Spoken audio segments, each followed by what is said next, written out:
الحمد لله اللي خلق القلوب وجعل فيها الرحمة والمودة، وجعل الحب سبب في السعادة ماشي في الألم. ولكن يا ولدي، ملي كيدخل السحر في العاطفة كيتحول الحب من نعمة إلى نقمة. هاد السحر كيسميوه الناس سحر المحبة، ولا سحر الجلب، ولا سحر التهييج. هو واحد النوع من السحر اللي كيديروه الناس باش يربطوا القلوب، باش شخص يحب واحد آخر بزاف ولا يبقى تابعه بلا وعي، بلا راحة، بلا إرادة. والله راه بزاف من الناس كيسقطوا في هذا الباب بلا ما يحسوا. واحد باغي يرجع شخص تركو، واحد باغي يخلي مراته ما تفكرش في غيره، وحده باغيه تخلي راجلها يحبها بزاف. كل شيء كيدور في نية المحبة، ولكن الوسيلة اللي كيتستعملوها حرام، حيت القلب راه بيد الله، ماشي بيد ساحر ولا بيد إنسان. الله تعالى هو اللي كيتصرف في المودة، وماشي الطلاسم ولا الشعوذة ولا عصم الشيطان. اللي كيدير هاد السحر كيسلم روح الإنسان للجن ويخلي حياته كلها وسواس. والمحبة اللي كتكون في هاد الحالة ما كتكونش نقية، كتكون قيود خفية. وهنا كيبدا الصراع، الإنسان كيبغي وكيعاني، كيتعلق وكيضعف، وما عارفش أن داك التعليق ماشي طبيعي. ولكن من أثر سحر خبيث كيسلب منه الإرادة والسكينة. يا ولدي، سحر المحبة ما كيبانش بالعين، ماشي بحال الجرح اللي كيتشاف، ولكن كتحس به في القلب قبل الجسد. الإنسان كيتبدل، كيتغير، كيبدا يميل لواحد الإنسان بلا سبب، ولا كيتعلق به تعلق غريب، بحال اللي قلبه ما بقاش تحت سيطرته. كيتفكر فيه في الليل والغار، ما كينعش، ما كياكلش، وكل ما حاول يبعد عليه كيرجع ليه بحال المغناطيس. وكاين اللي كيبكي بلا ما يعرف علاش، ولا كيدخل في حزن بلا سبب، وإلا غاب عليه داك الشخص كيحس بروحو ضايع، مخنوق، ما كيبغيش يسمع كلام الناس ولا يعيش لحياته كيف كانت. وبعض المرات كيبدا يحس بأعراض غريبة، خنقة في النوم، صداع بلا سبب، ثقل في الصدر، وكره للصلاة أو الذكر. وكل مرة يجيه إحساس غريب بحال شي طاقة كتجبد قلبه لواحد ما كيبغيهش أصلا. وهنا خاص الواحد يفيق ويعرف باللي هاد التعلق ماشي حب، راه ابتلاء وسحر. لأن الحب الطبيعي كيعطي راحة، أما سحر المحبة كيعطيك تعب وهم، ويخليك تحس براسك مقيب من الداخل. الله سبحانه ما يرضاش يشوف عبدو عبد لقلبه، أو مسجون في مشاعر مصطنعة. ولهذا اللي كيطيح في هاد السحر خاصو يعرف أن الحل ماشي في الشخص اللي كيحبه، ولكن في القرب من الله، وفي الرقية واليقين والذكر. هنا يا ولدي كيدخل الجانب الخطير. الساحر ما كيديرش هاد السحر بوسيلة عادية، راه كيتقرب للشياطين وكيطلب منهم الخدمة مقابل طاعة أو كفر أو نجاسة، باش يعاونوه يدير الربط بين شخصين. أكثر الطرق اللي كيعتمدوها كياخدوا شي أثر من المسحور، بحال شعر أو صورة أو قطعة من الثوب، ولا حتى الاسم ديالو اسم الأم، وكيكتبوا طلاسم وكلمات مفهومة، كلها شرك واستعانة بالجن.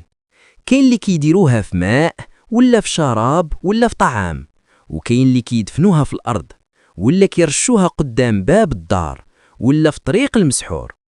الساحر كيعتمد على الجن العاشق بزاف، خصوصا في هذا النوع من السحر، حيث الجن كيكون حاضر في الموضوع العاطفي، وكيتولى هو التأثير على قلب المسحور. ومن أخطر ما كيديروه أنهم كيتليو آيات من القرآن مقلوبة، ولا كيدخلوا كلمات شركية مع أسماء الله باش يستعملوها وسيلة للربط بين الناس. لكن واش كتعرف؟ الساحر ما عندوش قوة ذاتية، راه الشياطين كيديروا داك الفعل بإذن الله باش يبتالي الناس، ويشوف شكون اللي غادي يرجع لربو وشكون اللي غادي يتبع طريق الحرام. وهنا خاص الإنسان يعرف أن السحر ما يخدم إلا بالذنوب، كلما بعد العبد عن ربه زاد عليه تأثير السحر.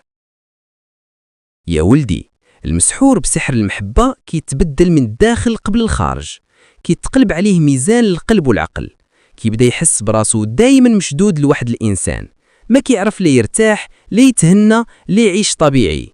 كيولي التفكير ديالو مركز غير في داك الشخص، ولو كان بعيد عليه، ولو كان ما كيستاهلش. كيحس براسو مدفوع نحواه دفع، بحال شي قوة خفية كتحركو بلا إذنو. الجسد ديالو كيتعب، كيولي ما كينعش، كيتقلب في الليل، وكل ما يسمع اسم باك الشخص كيتبدل المزاج ديالو، وحتى الصلاة كتصبح ثقيلة، القرآن كيبقى يعيا يقرا فيه وما يكملوش، بعض المرات كيتخنق ولا يحس بحرارة داخلو ولا كيبرد فجأة بلا سبب. وكاينين اللي كيبداو يشوفوا أحلام غريبة، أشخاص كيجريو وراهم ولا كيحضنوهم، أو وجوه كيبانوا في النوم. أما في النفس فكيولي حزين، يتقلق بسرعة، ما بقى عنده صبر، يضحك شوية ويبكي بزاف وما كيعرفش علاش كيدير هادشي كامل. هاد التأثير يا ولدي ماشي طبيعي، راه الجن كيدخل في الوساوس ديالو ويزرع في العقل ديالو أفكار باش يبقى تابع داك الشخص.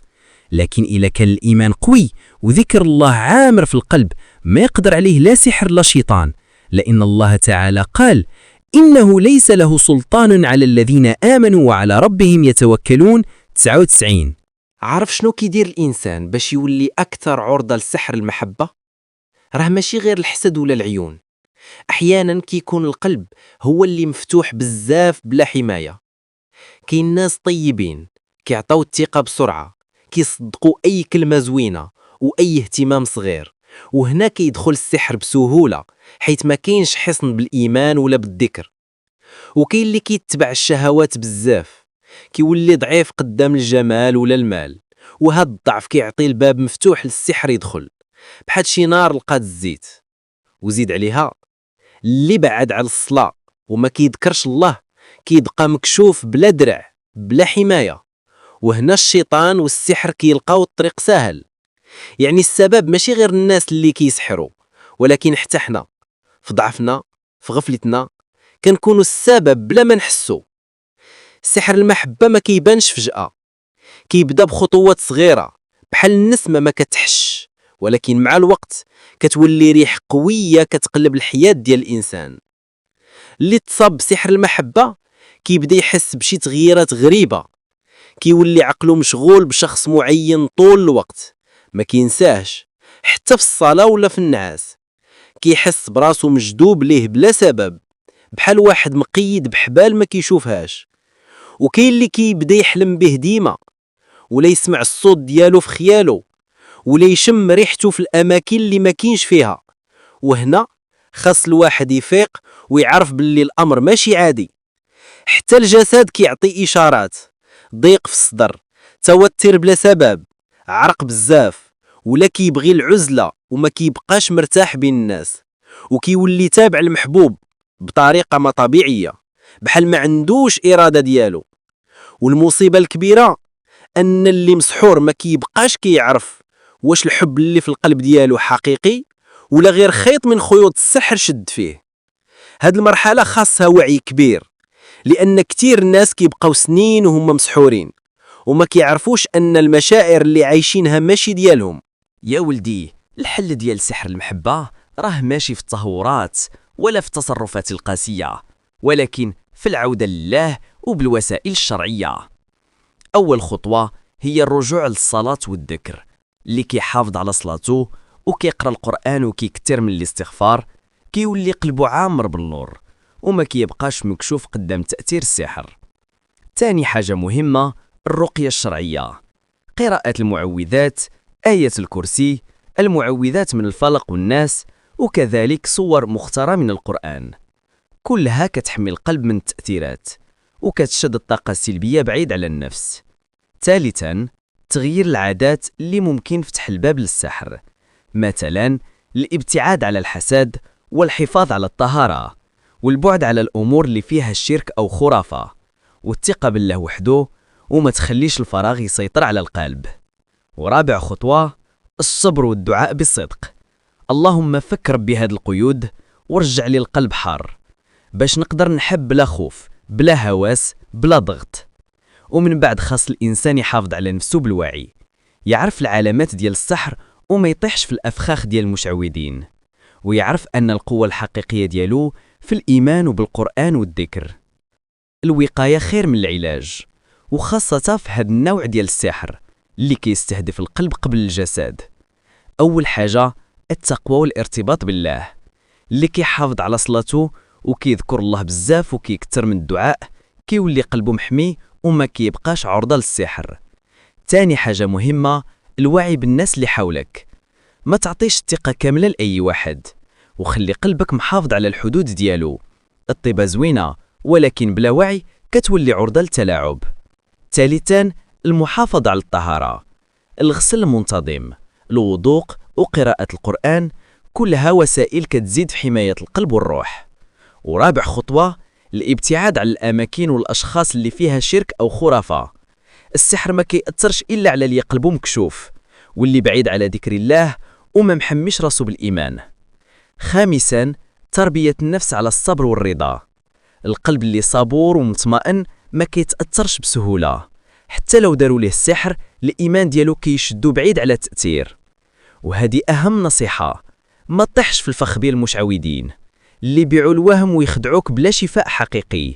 القلب ديالك ماشي لعبة في ديك الأيدي. يا ولدي، بزاف الناس كيتصوروا أن الضعفاء فقط هما اللي كيتصابوا بالسحر، ولكن الحقيقة غير هادشي. اللي كيتأثر كتر هم الناس اللي قلبهم طيب وحساس، اللي كيحب بصدق وكيعطي بلا حساب، اللي كيتألم بصمت وما كيبغيش يوري وجعو للناس. هاد الناس أرواحهم نقية، ولكن النقد ديالهم كيجعلهم معرضين للطاقة السلبية، وخاصة إلا قربوا من شخص عنده نوايا سيئة ولا شي ساحر حاول يدخل في حياتهم بلا ما يحسوا. كيفاش تفيق من الهوس العاطفي؟ أول حاجة، الوعي بالعلامات اللي تكلمنا عليها بلا ما تخاف، ولكن باش تعرف حدودك. تاني حاجة، الرجوع الله، الدعاء والرقية والذكر راه كيحرر القلب ويرجعوا الحرية ديالو. ثالثاً، الابتعاد على المشاعر المصطنعة. ما تعطيش للغيرة، الهوس أو الوساوس كتر من حقها، وتذكر دائما أن الحب الحقيقي كيبني سكينة ماشي قيود.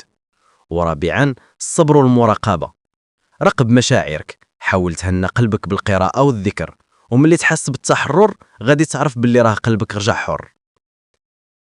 اللي وقع ليه سحر المحبة خاصو يعرف باللي الخلاص راه ممكن، ولكن الطريق ديالو كيبدا بالرجوع لله وبالوعي الكامل.